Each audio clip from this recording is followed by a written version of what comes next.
Hi, my name is Kebby. Brittnie invited my friend Kendall and I to join her today. I'm so excited to tell you how we are helping to change lives. Hey Brittnie, thank you for inviting us. Thank you for being here, Kebby. Good morning, and welcome back to another episode of Live with Brittnie in partnership with our friends here at Miami Community Newspapers. My name is Brittnie Besant, and I am so excited because this is going to be such an incredible, fun show, probably one of the best ones that we've ever done here on Live with Brittnie. I'm here with two of the team members at Apogee Robotics, a new Miami-based tech startup with an incredible vision to help improve the lives of children and adults with neurological conditions, a population that's not only growing rapidly, but lacks the needed resources. So you've met Kebby. She's sitting right here in front of us. And I have with me Mr. Kendall Peterson. He is the CEO and founder of Apogee Robotics. Glad to have you here, Kendall. Thanks to have us here. Thank you. So before we learn a little bit more about this project and about Apogee Robotics and what you're doing with these incredible robots, I want to learn about you. Tell me about yourself. Walk me through your story. Walk me through your journey. Let's learn about you a little bit. Okay. Longtime resident here in South Florida. I moved here in the 1970s as a kid, so this is home. I started my career in the mid-'80s in tech. I started in the tech space and have been more or less in that. Since then, had the pleasure and joy of working on some really amazing things, some great tech companies here in South Florida, and then national and global companies creating some really great consumer solutions, military solutions, and all kinds of fun stuff. And now you're with Apogee. And now I'm with Apogee. So what exactly is Apogee? Kebby, you want to take that one? Sure. The word apogee is an astronomical term meaning the furthest distance in an orbit, for example, when the moon is at its greatest distance from the Earth. It also refers to the most successful or highest achievement someone can make. This is what we are hoping to help with. That's right. So Apogee Robotics is a mission-focused company where we are developing solutions, like you said, to help children and to help adults, in particular with neurological challenges, although we do help everyone. But we're bringing solutions in the software coding space, in the AI space, and of course in robotics here with our robots to help parents, teachers, therapists, caregivers, and we're focused on 6 particular areas. We're focused on ADHD, dyslexia, PTSD, anxiety, depression, and ultimately Alzheimer's is what we're hoping to solve. And I mean, you've had, because I've had the privilege of having you on Live for Brittnie before, and we've chatted, and I know you, and I'm so grateful for that. You've had an incredible career. So what's made you want to focus on this and pivot? It is a bit of a pivot, you're right. And it is something that I have literally decided I want to devote the rest of my career to. I got involved with a company that did something similar, and we were at the South Florida Fair in West Palm Beach. And while we were there, I got to see how robots interact with, in particular, children with neurological challenges. In this particular case, there was a mother that was walking through the South Florida Fair, and she was holding a hand of her young son. And we would engage them with the robots. They talk just like these guys do. And as the lady was walking through, the robot said hello to the little boy, and the little boy said hello back. And the robot put his arm up and said, "Do you want to give me a fist bump?" And the little boy gave him a fist bump. And then he said, "Do you want to give me a hug?" And the little boy gave him a hug. And "What do you like to do?" And they just started a conversation. This conversation went on for, I don't know, 10 or 15 minutes maybe. It went on for a really long time, and they were just really animated and into this conversation, which I had seen probably 1,000 times before. In this particular case, we noticed that the mother was not there with the child anymore, so we were looking around, and she was sitting on the floor a little ways away, and she was just absolutely crying, just a full-on sob. And so we went over to check on her and make sure she was okay, and she pulled herself together, and she said, "That's my son, and he has autism. He's 8 years old, and then said words that I will never forget as long as I live. She said, "These are the first words that he has ever spoken."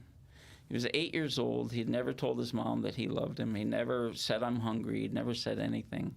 And just through one simple interaction with that robot, it changed his life. Then he turned to his mom and said, "Mom, you got to come see this. Mom, can you believe it?" And he was chattering away the entire time. And I'll be honest, that changed my life. I've seen that multiple times. I've seen kids that are introverts that are begging other people to come and play with them because of the interaction with the robots. So there's just something special there, and I want to be a part of it. Yeah, I mean, that's such an incredibly powerful story. And I mean, unfortunately, there's so many people that are struggling with those conditions. We all know someone that we love or that we're, that's in our lives that's struggling with one of those conditions that you mentioned. Absolutely true. Brittnie, it's absolutely amazing the numbers when you look. Neurologically, 1 out of 6 people in the world are affected by some sort of neurological challenge, whether it's ADHD or dyslexia or autism or whatever it is. And that number's growing, right? So if you look at 1 out of 6 in today's world population, that's 1.3 billion people that are affected in some way by this. So we have an opportunity. We can make a big change and bring a quality of life that they wouldn't have otherwise. Yeah, and when you talk about that, and you have so many people that are affected by this, and we're getting better, I think, as a society, we're definitely getting better, but we're still lacking so many resources to help with this. That's right. Teachers and parents, caregivers in general, they're all struggling with those things, and the cost is astronomically high. And that's one of the 2 things that we're going after. We want to bring a quality of life, even to the caregivers, right? Because they're struggling. But the cost of care for children with autism or people with Alzheimer's is astronomical. On average, the cost of caring for a child with autism is $60,000 a year. It's probably higher than that now. In addition to just standard things that you need, like this is in addition to exactly right. Yeah, that's over and above the additional resources. And when you get to Alzheimer's, the average cost is $85,000 a year. So if your parent has Alzheimer's, that's a tremendous financial burden. Yeah. And I know for a fact, because I've seen it, we can make a dent in that. Yeah. Well, I'm not just here to interview you. I'm here to interview Kebby. She's going to be my new BFF. She already kind of is. I love Kebby. So Kebby, can you please tell me what the team at Apogee is doing to help people like the boy from the fair? Yes, Brittnie. The team is developing educational and therapeutic programs to use at home, at care centers, or designed as part of a curriculum for teachers. The Apogee Robot-Assisted Learning System is an interactive learning experience using industry-accepted behavioral treatment methods and social-emotional learning. A robot like me can help a parent or teacher deliver lessons and make suggestions based on the interaction observed. I want to support neurodiverse people in their improvement journeys to make it easier, faster, and more enjoyable for everyone involved. So is the idea for the robot to not really kind of act on its own, or is it in collaboration with the parent and the teacher? Absolutely. It's a resource for them. I know I'm not Kebby. I know, sorry. I was like, sorry. I can't help myself sometimes. I know, you just jump in, absolutely. So, I mean, Kebby's a robot, and I feel like we have like so much technology available to us at all times, and we've got like little mini computers in our hands. And so why aren't you, instead of just using a robot, like why don't you just use, an iPad with apps? Wouldn't that be a little bit more accessible? And so kind of why not use an iPad with apps? Well, I'll tell you, it would definitely be easier for me if we did that. Building apps, it's easy. Kids build apps all the time. There's an interesting thing that takes place neurologically between humans and robots. So what actually happens is neurologically we form a peer-to-peer connection with robots. We don't know that we do, and it's kind of involuntary. I know that I do. I know Kebby you and I have are BFFs. I know. So you know exactly what I'm talking about. I know that feeling. Right. Like just connecting with this little robot. Right. So what happens is that little connection that we form is really strong. Now, if it's too humanoid, like one of the robots in Europe that you can actually, it's legal to marry. When we look at those, we tend to think they're creepy, right? Or if we walk into an automotive manufacturing facility and you see a robotic arm assembling your new Ford, you don't have an attachment to that. But with a robot that sits in the middle of the road of the humanoid form factor, so arms, a face, has a certain personality, then we're going to form a neurological connection. And so what we really do is we allow that human peer-to-peer connection to augment what they get from a parent or a teacher. It doesn't replace it at all, but it becomes a trusted friend, if you will, to a child that's trying to learn. Now, neurologically, if you take, for example, a child with autism, they have a lot of social challenges. They have communication challenges. There are a lot of challenges because of the human-to-human interaction. So the reason that the robots are so powerful and so good at what they do is that they remove the human bias. And so that child no longer has to sit and wonder, what is that person thinking? Why is their eye twitching? Why are they looking over there? Why aren't they making eye contact? All of those things. Why are they getting agitated because I'm not answering the question? The robot is infinitely patient. The robot will just sit and be friendly no matter what. And so they're more, the student is more able to receive the information that's coming from it, whether that's math or science or language arts or AI coding and whatever, it receives it more readily. That's why we use robots. That's incredible. I mean, to use this technology for something so impactful and so life-changing. Can I see how it works? Like, how does it all work? And can we play with the robots a little bit? So let me explain a little bit. So these are robotic platforms, right? They are computers. They just happen to have a third dimension where they move and they can interact. Now, we also combine AI with that, not the creepy kind of AI where it takes over the world, but in such a way that it allows us to leverage the artificial intelligence, really machine learning components to help us deliver better content to the children. So in some cases, they can hold a dialogue. In some cases, they're just purely using their screen to deliver the content. But because of that peer-to-peer connection, you're able to see it, hear it, and engage with the robot in a particular way. Let me show you. Yes. So I'll show you on this particular robot. I'm not going to run through a full lesson or anything with you. I'll just give you an idea of the types of things that get delivered. So on this robot, at the end of the day, it's a tablet computer. So I'm going to let you in on the back end here a little bit. I'm going to kind of swipe over. I've got a couple of apps. We can run a quiz show. It's going to get a little shy and funny on me here. So we're going to run a quiz show. It's running through a little warning that's telling me it needs some room to move. You can see how it's moving around. Please clear the area. Do a couple of demo questions.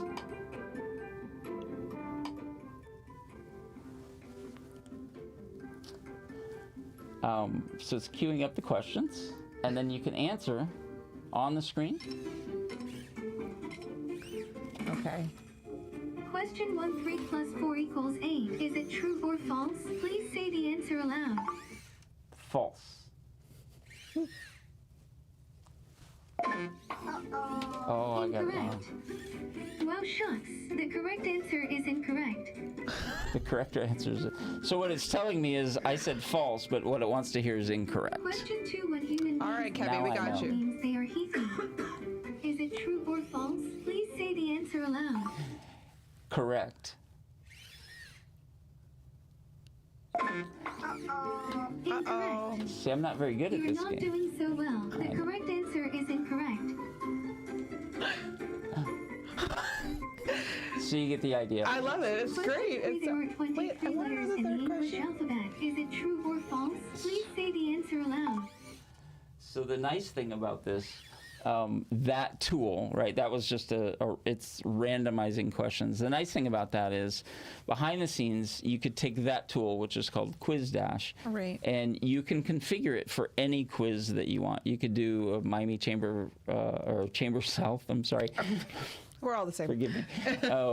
You can do a Chamber South quiz, right, at one of your events, and you can configure the quiz. It'll be very specific to that. We can have Kevy host trivia night or You like a could quiz. totally do Stop. that. Yeah, I have absolutely. all of these ideas now. Okay. Well, we had me bartending behind a Get bar ready. last night, so now we're gonna have a robot hosting trivia night. There you go. I'm excited already. Oh yeah! All right, awesome, Kevy. There you go. So a whole series of learning lessons. It'll deliver the lessons. You can do quizzes. You can do all of that. All of it is configurable to whatever a teacher or parent or therapist or whomever wants to use it. It's also can be used for some entertainment, right? So I know that you, Brittnie, love to dance. Yes. And Not very good at it, but you know, well, I'm not gonna comment on that. we're not gonna put me on the spot. But we'll do a little dance. Let's do a little dance. So it'll.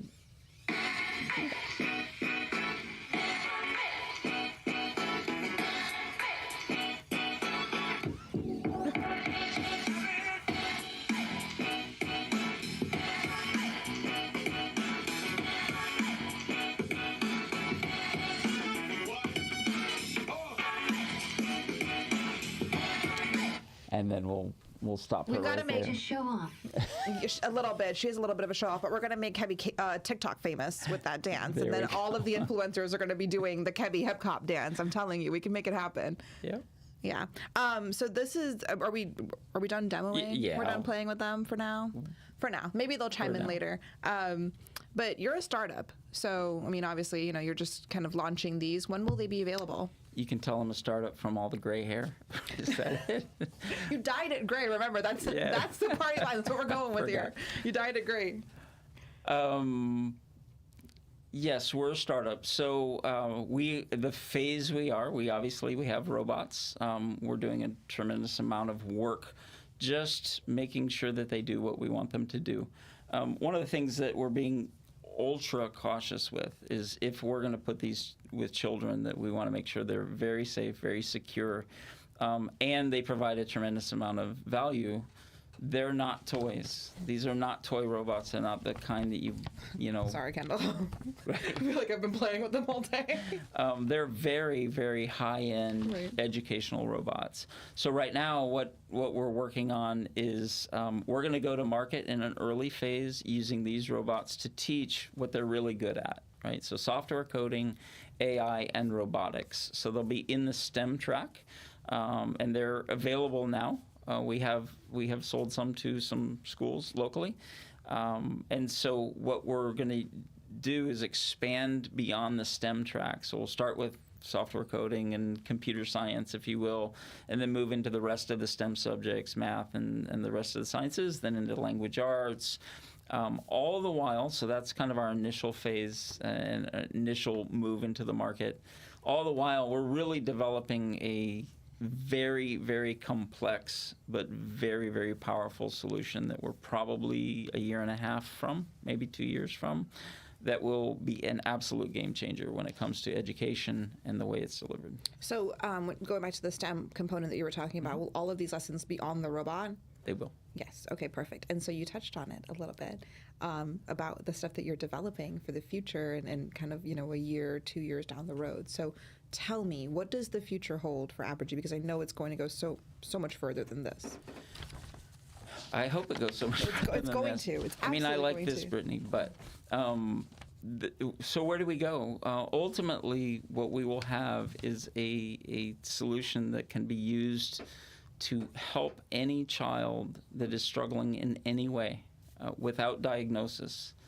And what I mean by that is when the teacher's in the classroom and notices that Timmy is struggling a little bit, what she can do is enter into a series of activities and games with the robot that Timmy will kind of reveal where he's struggling through that assessment. The robot will then, using our AI engine, will develop almost a prescription for what content to serve up to that child, and then measure the results as Timmy goes along, so that we make sure that we see improvement.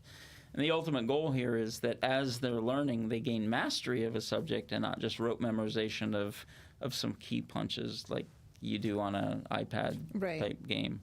And then we push into more and more of the educational challenges. So that's where we get the autism and the ADHD and dyslexia right off the bat. We also we're working on solutions for things like PTSD. As our veterans come back, as you know, even domestically, there are a number of things that can create post-traumatic stress disorder. These robots can be companions and help deliver therapeutic interventions for them. Anxiety, depression, same thing. And the real thing that I am very passionate about going after is Alzheimer's. And what this robot is capable of. More than just singing and dancing. When you get to this robot, it is embedded with sensors, camera, all kinds of detectors, even in the hands, the face, the belly, things like that. So we can use it as a telemed device. We can use it to keep an eye on, my grandmother Mary as she gets up and tries to head out the door. And the goal here, obviously, is to reduce the cost of care, but also to give some respite to the caregivers, which are usually the family members. And every family member that I know that's dealing with somebody with Alzheimer's is absolutely crushed under the weight of what it takes to take care of their family member and watching that. And, I have a simple goal. If I can give them an hour a day of relief while the robot takes the responsibility and the vigilance of watching out for their family member, then that's a success. And I know we can do so much more than that. That's amazing. I mean, that's really, truly incredible to utilize this kind of technology to just impact change and make a difference and help so many people across the board, across, the gamut of it. And I know you taught that the robots are available now, so they are available for purchase, and we can go through that with you and if anyone is interested in that. So I want to just, make sure that I don't ignore Kebby. Kebby, or do you have any final words for me? Is there anything that you would like to say to our audience or to our guests? Thank you so much for inviting us to be with you today, Brittnie. My favorite part of what we are doing is seeing the excitement and curiosity in the eyes of each student. It is incredibly rewarding to be a part of their learning journey. I'm ready to be a sidekick to the teachers and parents fighting the good fight. Just give us a call. All right, perfect. So how are we going to call Kebby today? If we want, how are we going to call her? I want to give her a call, but we're probably going to have to call Kendall instead. So Kendall, how can they get a hold of you? Maybe Kebby will give you the message, or they can just call you directly. Yeah, I'll let Kebby know. Actually, little secret, Kebby can make calls. She can make video calls. Yeah. Yes. Yeah, she calls me all the time. Calls? She can through a particular app. So if you get the robot, you can do that. You can actually have video calls. So we can call Kebby. Yeah. Okay, good. You can give Kebby a call, but maybe we'll try. You are my best friend now too, Brittnie. Call me anytime. Okay, goals. Thank you. That's all I needed. I just needed Kebby to say that we were best friends and reciprocate the love that I have for her. Yeah. So how would someone get a hold of you? Yeah, so I do keep Kebby pretty busy, so just call me and I'll filter her phone calls. So you can get us any number of ways. You can get us our phone number, 305-204-9441 if you want to call. But our website, apogeerobotics.ai. Interesting. Okay. Yeah. There you go. We're progressive. They're changing the game there. Changing the game. Apogeerobotics.ai. You can go to our website and learn a little bit more, as well as on every social media channel. I think we have Twitter and LinkedIn and Instagram and Facebook. Probably not everyone, but those four for sure. All of them are Apogee Robotics, except on Twitter. Kebby's got her own feed there. So it's Kebby the Robot on Twitter. We're going to have to make a Kebby the Robot TikTok. I see it coming. Let's do it. I see it coming, and we know some people that can help with that, definitely. Let's do it. So this has been an amazing, fun, different, great episode of Live with Brittnie, and these shows are filmed here at the Community Newspaper Studios every Friday at 10 a.m., and we can customize it very much like this, where you get to kind of meet robots and showcase your product. So if you are interested in being on the next show or the next episode of Live with Brittnie, feel free to give us a call at our office, 305-661-1621, or you can email us at info@chambersouth.com, and we will see you next week. Thank you again to Kendall. Thank you to Kebby. Thank you, Miami Community.